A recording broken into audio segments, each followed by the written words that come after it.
أعوذ بالله من الشيطان الرجيم. بسم الله الرحمن الرحيم.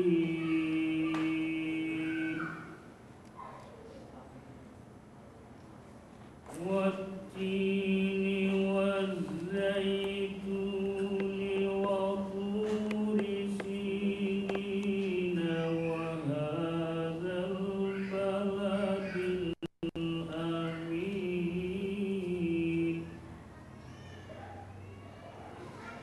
لقد خلقنا الإنسان في أحسن تقويم. ثم رددناه أسفل سافلين إلا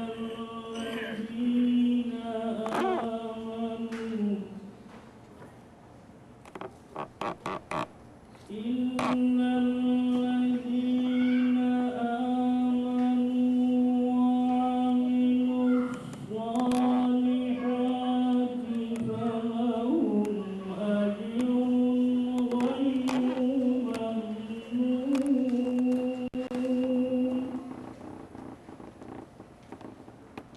فما يكذبك بعد بالدين أليس الله بأحكم الحاكمين.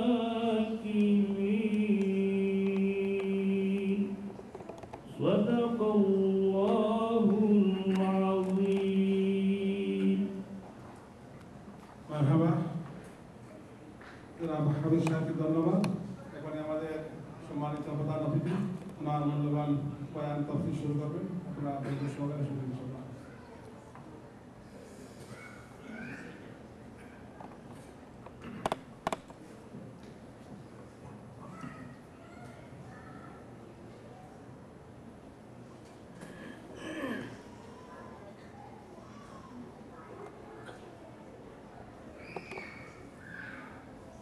الحمد لله نحمده ونستعينه ونستغفره ونؤمن به ونتوكل عليه ونعوذ بالله من شرور أنفسنا ومن سيئات أعمالنا. من يهد الله فلا مضل له ومن يضلله فلا هادي له. ونشهد أن لا إله إلا الله وحده لا شريك له. ونشهد أن سيدنا وحبيبنا وشفيعنا ونبينا وعظيمنا ومولانا محمدا عبده ورسوله صلى الله عليه وعلى آله وصحبه وبارك وسلم. الذي أرسله بالحق بشيرا ونذيرا وداعيا إلى الله بإذنه وسراجا منيرا. أما بعد فقد قال الله تعالى في كلامه المجيد وفي فرقانه الحميد. أعوذ بالله من الشيطان الرجيم. بسم الله الرحمن الرحيم. فليعبدوا رب هذا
সম্মানিত সভাপতি জনাব আলহাজ ডক্টর আব্দুল মালিক সাহেব, বিন সালেম জামি মসজিদের সম্মানিত ভাইস চেয়ারম্যান, কমিটির সদস্যবৃন্দ,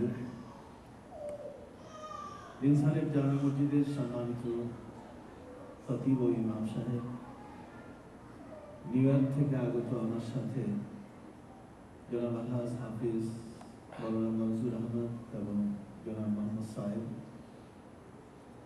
কষ্ট স্বীকার করে দূর এবং কাছ থেকে আগত আজকের এই মহফিলে আমার সম্মানিত দিনদার মুসলমান ভাইরা,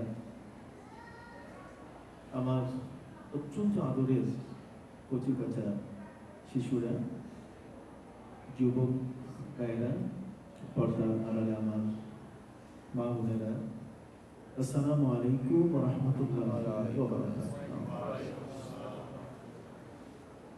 আজকের একটি মহতি মোবারক নুরানি মাহফিলে আসতে পেরে মহান আল্লাহর দরবারে শুকর আদায় করছি, আর শুকরিয়া আদায় করছি আপনাদের। একটি ব্যস্ততম দেশে, নগরীতে আপনারা বাস করেন, আর সেই ব্যস্ততার মধ্যে দিয়ে আল্লাহকে স্মরণ করার জন্য, পবিত্র কোরআন এবং হাদিসের আলোচনা শুনবার জন্য, একটি পরিশীলিত এবং বিশুদ্ধ জীবন নিয়ে বেঁচে থাকার জন্য, শৃঙ্খলিত এবং সুখী জীবন লাভের উদ্দেশ্যে কষ্ট স্বীকার করে আপনারা আজকে এখানে এসেছেন। এই জন্য আমি আপনাদেরকে আমার অন্তর থেকে মোবারকবাদ জানাচ্ছি। সম্মানিত সুধী, এই বিশ্বজগতে অসংখ্য মানুষের বাস। জগতে যতগুলো মানুষ বাস করছে,